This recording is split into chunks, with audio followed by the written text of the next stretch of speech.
Boa tarde a todas e todos presentes. Quero agradecer o convite da Comissão de Finanças e Tributação, do deputado Félix Mendonça, cumprimentar todos os colegas da mesa. E estamos aqui, fomos convidados para essa reunião, essa assembleia, essa audiência, porque corre aqui nesta casa um projeto de lei de número 459/2017,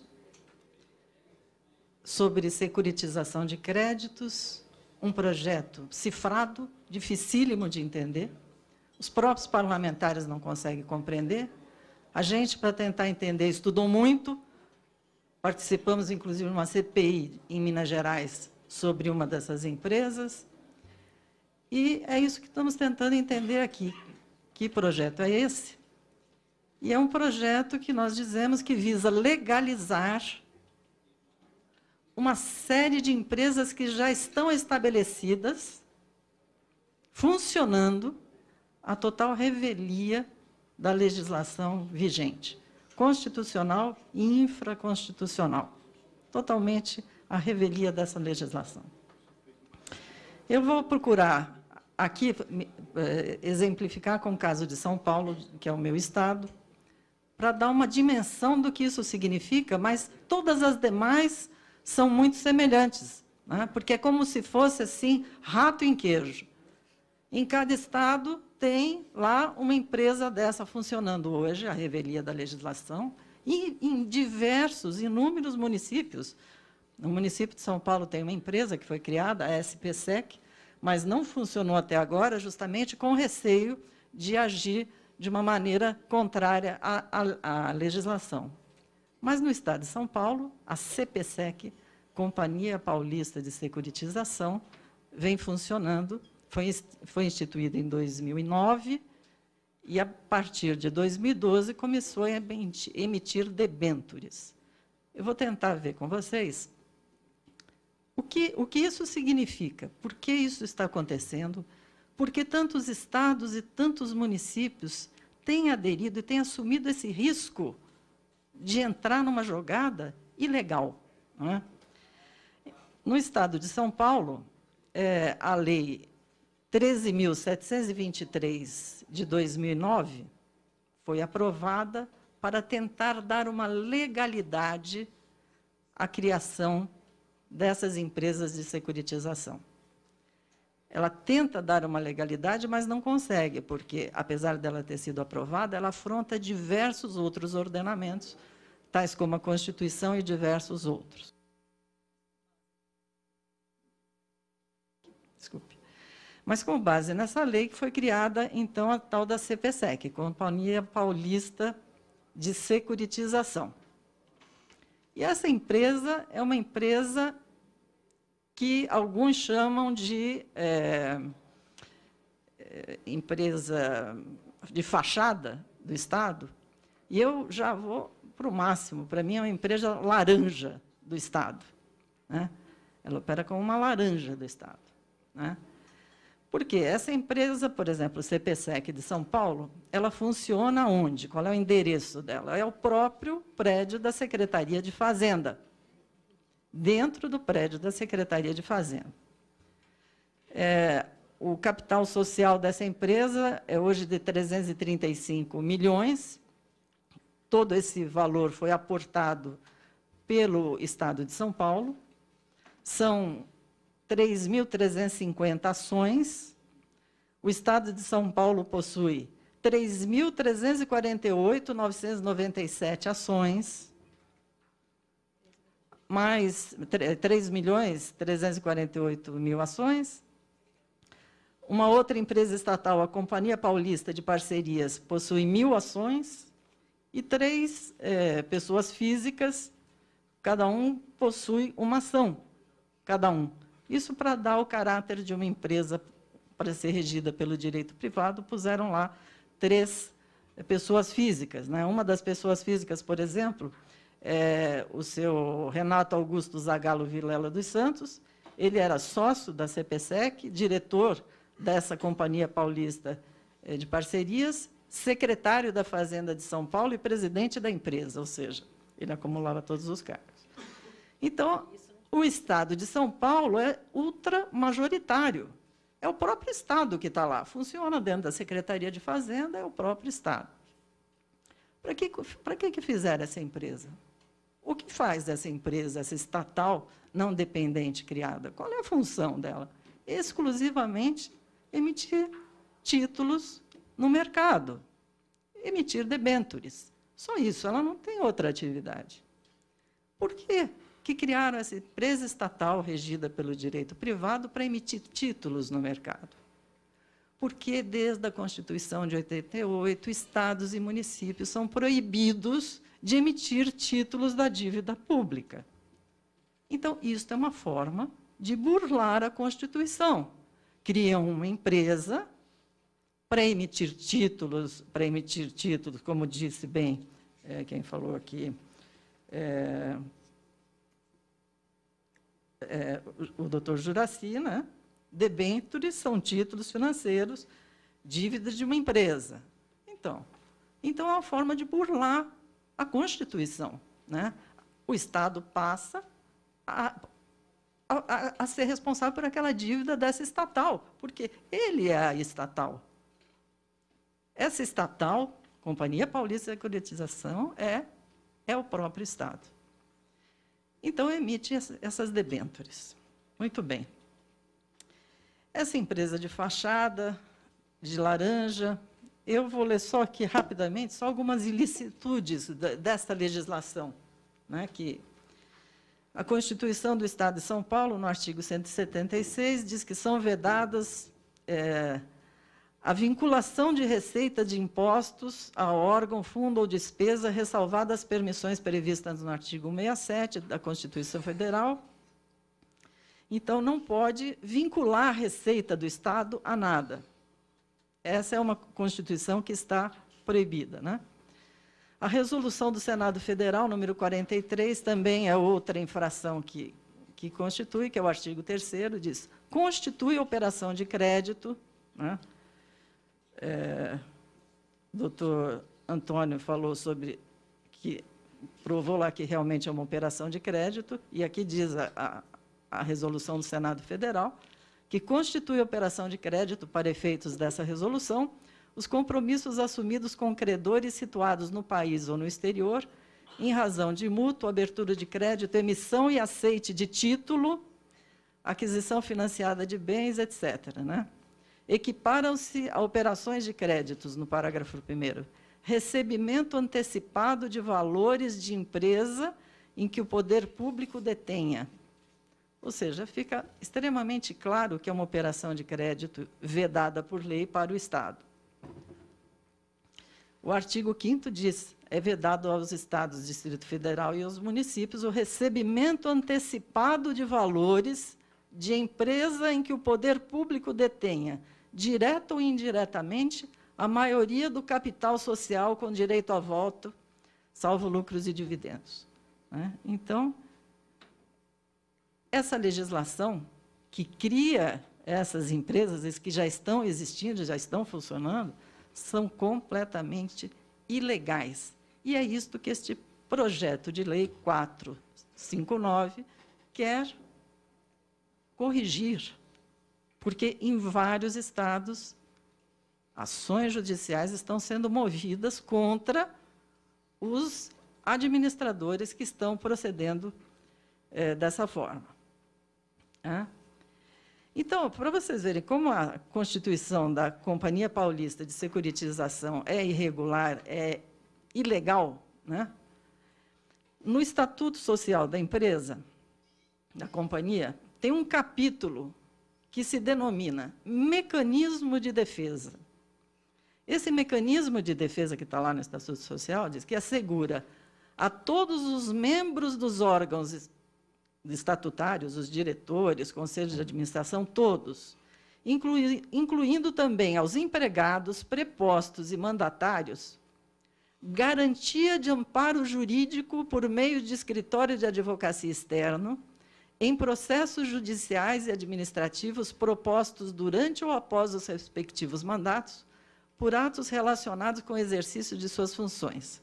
O escritório de advocacia é contratado de forma permanente, ou seja, já prevendo que poderão haver muitos questionamentos jurídicos sobre essas ilegalidades, já mantém um escritório para garantir todos os funcionários. Prevê ainda a contratação de um seguro em favor dos membros dos órgãos, para cobertura de responsabilidades recorrentes de suas funções.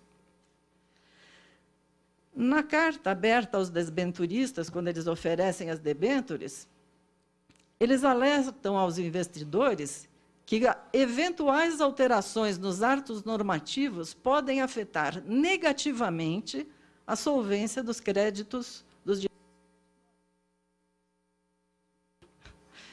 podem ou seja, eles avisam que, se mudar alguma coisa na lei, se alguém declarar que é juridicamente ilegal, que poderá haver problemas na aquisição dessas debêntures. Então, a CPSEC foi criada com plena ciência que contraria todo o arcabouço jurídico do país. O que aconteceu em São Paulo? Já foram emitidas, no estado de São Paulo, já foram feitas 3 emissões de debêntures. A primeira, em 2012, no valor de 600 milhões de reais. A segunda emissão, no valor de 800 milhões de reais. E a terceira emissão, no valor de 740 milhões de reais. Eu vou tentar explicar a primeira emissão, só para dar título de exemplo de como a coisa funciona. Por que é que tantos governadores, tantos prefeitos estão entrando nessas ilegalidades, correndo esse risco? Porque existe um forte apelo financeiro. Realmente, estados, né, e municípios estão em dificuldades financeiras, por uma série de razões que foram faladas aqui, e outras, né? Outras, como, por exemplo, pagamento enorme da dívida externa e pouca transferência de recursos para estados e municípios. São diversas as razões. Muito bem. O que eles dizem? Olha, nós vamos fazer um lançamento de debêntures, vamos pegar dinheiro no mercado e vamos antecipar esses recursos para você, governador, e para você, prefeito. Ora, o prefeito fica felicíssimo, eu vou dizer. Eu que estou aqui com esse dinheiro minguado, vou receber um valor grande. Então, como foi a primeira emissão de títulos? Foram 600 milhões de reais, a primeira emissão, um lote de 1.200 debêntures, no valor de 500 mil reais cada uma. Os adquirentes dessa primeira emissão em São Paulo foram 12 fundos de investimento, que compraram 252 milhões e 500 mil, uma entidade de previdência privada, que comprou 30 milhões de debêntures, e 3 instituições intermediárias, que compraram 317 milhões e 500. Não sei quem são as instituições intermediárias, talvez até os bancos intervenientes. E venderam todas as debêntures colocadas, todas elas, porque o valor de remuneração é extremamente convidativo, né? O valor de remuneração, 100% da taxa DI, mais juros de 2,9%. Isso a gente não encontra facilmente no mercado. Então, é extremamente atraente, né? E quem é que vai comprar de uma empresa estatal, que é a CPSEC, que não faz nada na vida a não ser emitir debêntures? Qual é a garantia disso? Quem garante que essa CPSEC vai pagar a debênture no prazo do vencimento e esses juros todos? Quem garante isso é o Estado de São Paulo. Como é que foi feito o negócio? Para a emissão dessas debêntures, o Estado de São Paulo entregou o fluxo financeiro de mais de 2 bilhões de reais para 60... Posso mais ter um minutinho para terminar essa? Mais de 2 bilhões de reais foi o fluxo financeiro entregue para a CPSEC. O que significa isso? Doutor Renato, realmente as dificuldades de cobrança de dívida ativa são grandes. Mas o que eles entregaram não foram aqueles créditos ruins. Eles só entregaram o filé, só aquilo que estava parcelado. Crédito parcelado significa o quê? Que o devedor falou, eu estou devendo e vou pagar, salvo raras exceções de um ou outro que não paga no meio do caminho. Então, foi só o filé, só o crédito parcelado que foi entregue, lotes de créditos de PPI do ICMS. Isso que foi entregue. Como é que a CPSEC pagou isso para o Estado? Como é que foi? Desses 2 milhões, a CPSEC pagou, se comprometeu a pagar 926 milhões em moeda nacional, e o restante, 1 bilhão 150 mil, 150 e poucos,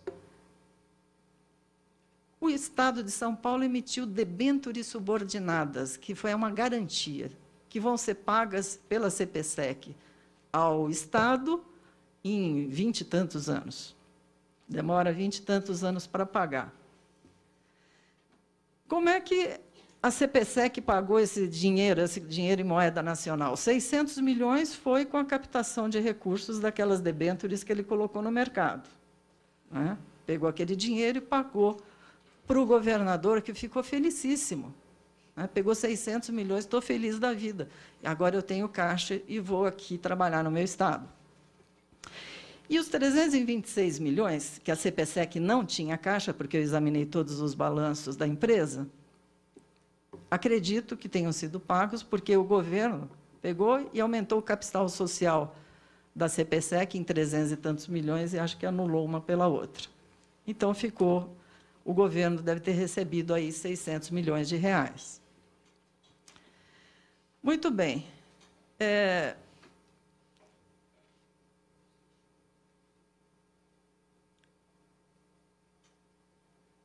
O que significa isso? Que quando a pessoa, o contribuinte, vai lá no banco pagar o seu dinheirinho, para pagar os parcelamentos do PPI e do ICMS daquele lote, ele deposita o dinheirinho no banco, e o dinheiro, ao invés de ir para a conta do Estado de São Paulo, como era de costume, né, ele vai no banco pagar aquela parcela, vai para uma conta vinculada, uma conta que nem é mais da CPSEC. É uma conta do agente fiduciário, porque ele transfere tudo isso para o agente fiduciário, né? E, no caso aqui de São Paulo, o agente fiduciário é o Oliveira Trust, né? Então, vocês vejam que o dinheiro do Estado não vai mais para a conta do Estado, vai para uma conta paralela de uma agência financeira, que aí vai fazer a seguinte destinação do dinheiro. Ele primeiro paga as despesas operacionais da CPSEC, que são altíssimas, salários e mil coisas. Paga as despesas do agente fiduciário, paga todas as despesas bancárias de vários bancos que são intervenientes e cobram altíssimo. Paga o custo de emissão e distribuição dessas debêntures, paga a manutenção permanente de equipe de advogados, paga a auditoria independente e paga aqueles juros altíssimos. Todos esses gastos, para o Estado receber um lote antecipado do que ele ia receber mesmo, porque eram valores parcelados. Então, eu queria, para encerrar, né, pensar o seguinte: se o Estado precisa de dinheiro, se a prefeitura precisa de dinheiro, este é o caminho para governadores e prefeitos conseguirem receitas. Me parece que esse é o maior tiro no pé que se pode dar, porque o custo disso é extremamente alto, né? Se a gente fosse pegar esse dinheiro numa instituição qualquer de financiamento, lá fora, qualquer lugar, nós teríamos muito menos custos do que este, né? Custos muito mais baixos do que esse. Então, eu gostaria de mostrar aqui quais esses problemas e uma reflexão sobre realmente a desvantagem enorme, né? Além do custo de tudo isso, a gente perde o controle, que é o mais importante, a gente perde o controle do orçamento público. A gente privatiza o orçamento público. Essas são as questões para reflexão. Obrigada. Obrigado, senhora Carmen.